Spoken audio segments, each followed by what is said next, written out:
Banished from Earth Classic Game Room broadcasts from the Intergalactic Space Arcade on its never-ending mission to review everything.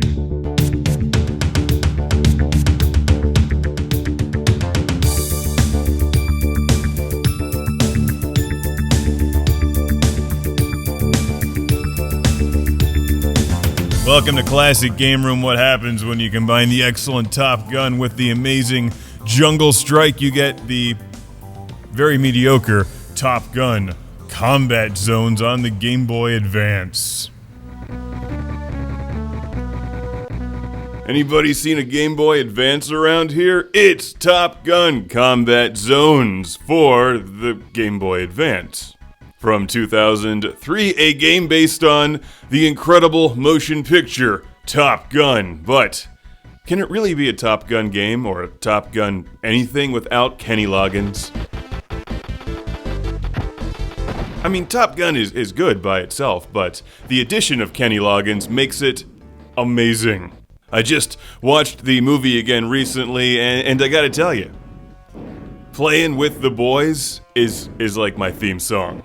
Wait. Oh, that sounds wrong. Never mind. Strike that. I'll choose something else. How about I went to the Danger Zone?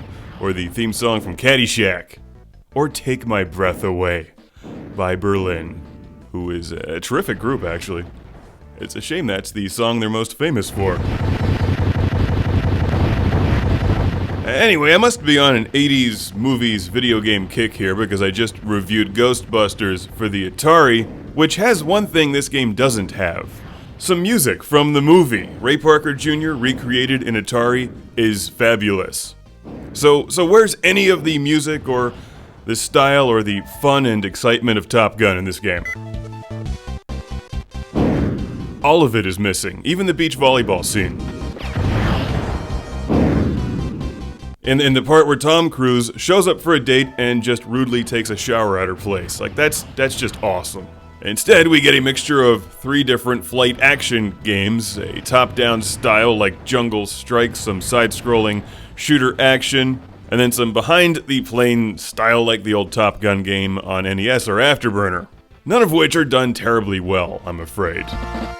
If you do choose to accept this mission on Game Boy Advance, there is a password save system so that you can continue after your plane is shot down or runs out of fuel or you just get bored. I should mention there's 3 planes to choose from: F-14, F-18, and F-22.